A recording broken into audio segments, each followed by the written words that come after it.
You walk into a Rolex dealer ready to spend thousands on your dream watch, but you aren't treated like a customer. You're treated like a mark. And Rolex just armed its dealers with a sophisticated new weapon to force you into buying watches you don't want, at prices that make no sense, all for the slim chance of getting the one you came for. By the end of this video, you will understand exactly how this new system works and why it's Rolex's most cynical trick yet.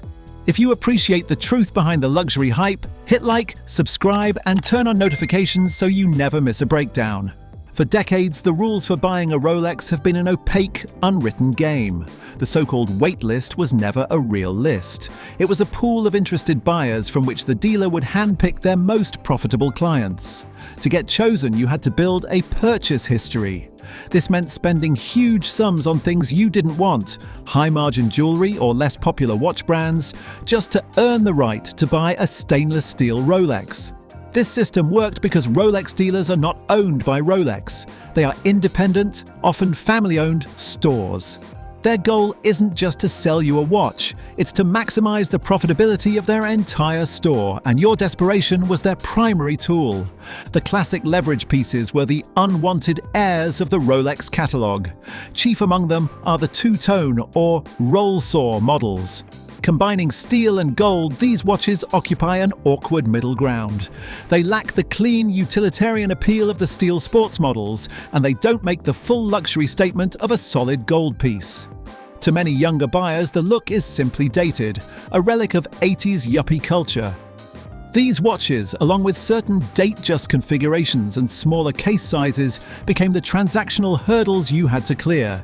They were the key to unlocking the watches everyone actually wanted. But that was the old game. In late 2022, Rolex rolled out a new playbook. Rolex officially entered the secondary market with its Certified Pre-Owned Program, or CPO. On the surface, it was pitched as a win for the consumer. You could now buy a used Rolex directly from an authorized dealer with a guarantee of authenticity straight from the brand, plus a new 2-year international warranty. It was supposed to provide trust and security. But the reality is far more calculated. The CPO program isn't a service. It's a new, more powerful form of leverage. Here is how the trick works. First, the CPO Premium. Watches sold through the official CPO program carry a substantial premium over identical models from trusted independent dealers.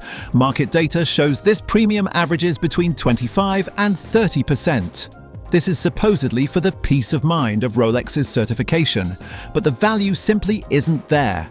For example, if you buy a 2-year-old Submariner through the CPO program, it comes with a fresh 2-year warranty.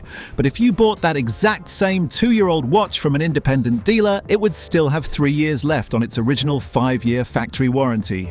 You are literally paying a 30% premium for a watch with 1 year less warranty coverage. You are paying more for less. This brings us to the new Ante. The CPO program institutionalizes the old bundling practice. Previously, an AD might pressure you to buy a diamond necklace.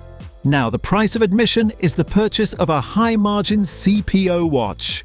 The proposition has changed to, you want a new, unobtainable GMT master?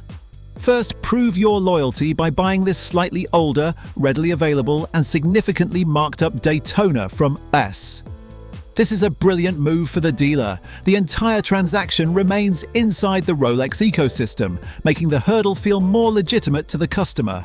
But the financial incentive for the AD is immense. The profit margin on a new steel watch at retail is modest. The margin on a CPO watch, which they can acquire on trade-in and then sell for thousands above its market price, can be enormous. This creates a perfect closed-loop profit machine.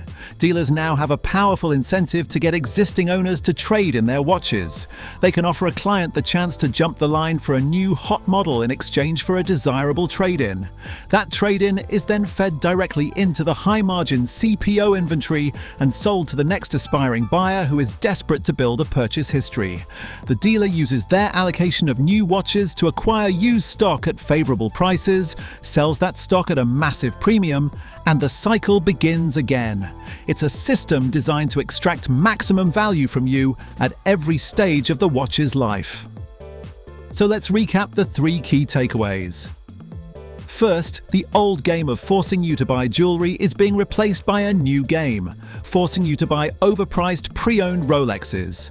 Second, the CPO program's peace of mind comes at a staggering premium for less actual warranty coverage on many models.